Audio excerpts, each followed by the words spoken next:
सोचिए, आज से हजारों साल पहले सिंधु नदी के किनारे एक बहुत बड़ी, एक एडवांस्ड सभ्यता रहती थी। आज हम उसे हड़प्पा सभ्यता के नाम से जानते हैं। पर यह सिर्फ इतिहास की एक कहानी नहीं है। ये तो एक पहेली है, एक मिस्टीरी जिसके कई हिस्से आज भी मिसिंग हैं। अच्छा, इस पहेली का सबसे फेमस टुकड़ा है ये मुहर।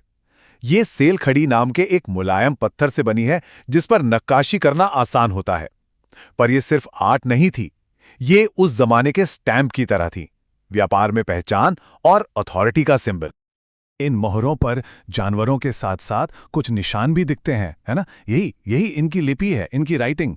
पर असली प्रॉब्लम यहीं से शुरू होती है। इसमें आप सोचिए, 400 से ज्यादा अलग अलग सिंबल हैं और आज तक हमें कोई रोजेटा स्टोन जैसी चीज नहीं मिली। मतलब कोई ऐसा पत्थर या टैबलेट जहां एक ही बात दो भाषाओं में लिखी हो। अब उस चाबी के बिना ये ताला कैसे खुलेगा? और क्या होगा अगर हम ये भाषा कभी पढ़ ही नहीं पाए? तो सवाल ये उठता है कि अगर हम उनके शब्द पढ़ ही नहीं सकते तो फिर हम उनके बारे में इतना कुछ जानते कैसे हैं?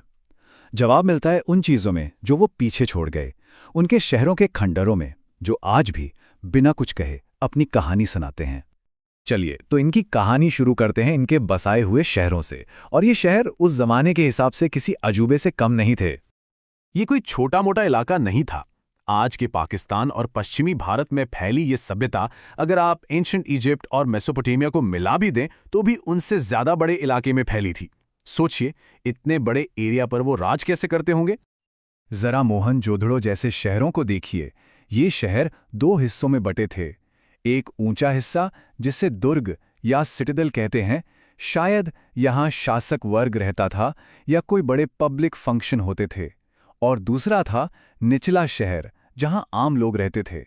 ये बंटवारा हमें उनके समाज की स्ट्रक्चर का पहला हिंट देता है। और इन शहरों की जो प्लानिंग थी वो तो कमाल ही थी। मतलब सड़कें एकदम सीधी, एक दूसरे को 90 डिग्री पर काटती थी, जैसे किसी ने रूलर और स्केल लेकर पूरा शहर डिजाइन किया हो। और ईंटें, आप चाहे हड़प्पा में हो या मोहनजोदड़ो में, सैकड़ों किलोमीटर दूर ईंटों का साइज और रेशियो 4:2:1 बिल्कुल सेम मिलता है। ये बात चीख चीख कर कहती है कि कोई एक पावरफुल सेंट्रल अथॉरिटी थी जो ये सब मैनेज कर रही थी। पर कौन थे वो लोग?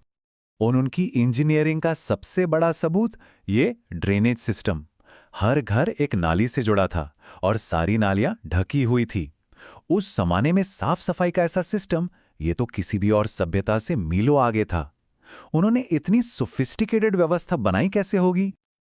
लेकिन इन शानदार शहरों में रहने वाले लोगों की अपनी जिंदगी कैसी थी? क्या खाते थे, कैसे रहते थे? आइए जानते हैं। हमें जो जले हुए अनाज के दाने और जानवरों की हड्डियां मिली हैं, उनसे पता चलता है कि वो गेहूं, जौ, दालें ये सब उगाते थे और मवेशी पालते थे। जो लोग कोस्ट के पास रहते थे उनके लिए मछली एक इम्पॉर्टेंट फूड सोर्स थी। मतलब खाने पीने की कोई कमी नहीं थी, तभी तो इतने बड़े शहर चल पा रहे थे। उनके घर एक आंगन के चारों तरफ बने होते थे। और एक बड़ी दिलचस्प बात है, ग्राउंड फ्लोर पर बाहर की तरफ कोई खिड़कियां नहीं होती थी और दरवाजे से भी आंगन सीधा नहीं दिखता था। ये डिजाइन बताता है कि वो लोग अपनी प्राइवेसी को कितना ज्यादा इंपॉर्टेंस देते थे। और पानी का इंतजाम कैसा था?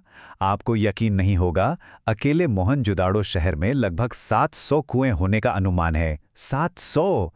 ये नंबर उस जमाने के किसी भी शहर के लिए माइंड ब्लोइंग है। और तो और, कई कुएं सड़क के किनारे थे ताकि कोई भी ट्रैवलर पानी पी सके। क्या कमाल की पब्लिक फैसिलिटी थी! हर घर में मिली ये अवतल चक्की उनकी रोजमर्रा की जिंदगी का एक बहुत जरूरी हिस्सा थी। इसी पर अनाज पीसा जाता था। ये छोटी सी चीज हमें उनके हर दिन के काम और मेहनत की कहानी बताती है। लेकिन हड़प्पा के लोग सिर्फ किसान नहीं थे, वो बहुत ही स्किल्ड कारीगर थे और दुनिया से जुड़े हुए व्यापारी भी। जरा इन मनकों की कारीगरी तो देखिए। कार्नेलियन जैसे कीमती पत्थरों से बने ये मनके सिर्फ गहने नहीं थे, ये उस समय सोसाइटी में स्टेटस सिंबल भी थे। सोचिए, इन्हें बनाने में कितना वक्त और हुनर लगता होगा। कार्नेलियन मनके बनाने का प्रोसेस बहुत कॉम्प्लिकेटेड था। पहले पीले रंग के पत्थर को आग में पकाकर उसका रंग गहरा लाल किया जाता था।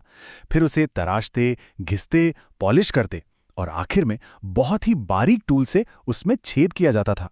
ये उनकी टेक्निकल मास्टरी का सबूत है। मिली हुई चीजों से भी समाज के बारे में पता चलता है।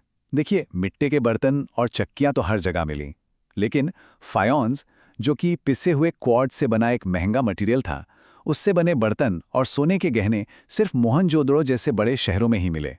इससे साफ पता चलता है कि समाज में अमीर और गरीब का फर्क था।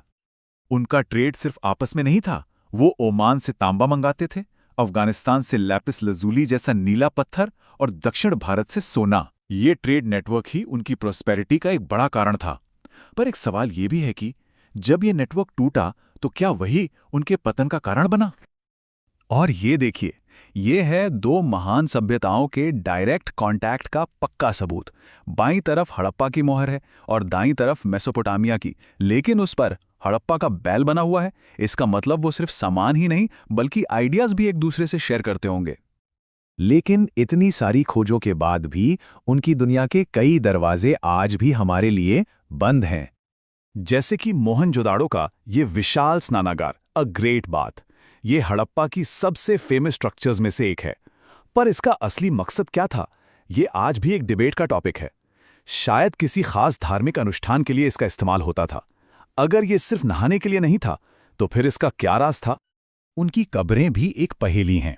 इजिप्ट के पिरामिडों से बिल्कुल अलग हड़प्पा की कब्रों में कीमती सामान लगभग ना के बराबर मिलता है। इससे ऐसा लगता है कि मौत के बाद की जिंदगी के बारे में उनकी सोच कुछ और ही थी। क्या थी उनकी मान्यताएं, हम नहीं जानते। और घूम फिर कर हम फिर वहीं आ जाते हैं, उनकी खामोश लिपि पर। जब तक हम इसे पढ़ नहीं लेते, उनकी आधी से ज्यादा कहानी हमेशा के लिए एक राज ही रहेगी। ये वो चाबी है जो उनके मन के दरवाजे खोल सकती है, पर वो चाबी आज भी कहीं गुम है। हड़प्पा की कहानी हमें याद दिलाती है कि इतिहास सिर्फ फैक्ट्स का कलेक्शन नहीं है, बल्कि अनसुलझे सवालों का एक समंदर है।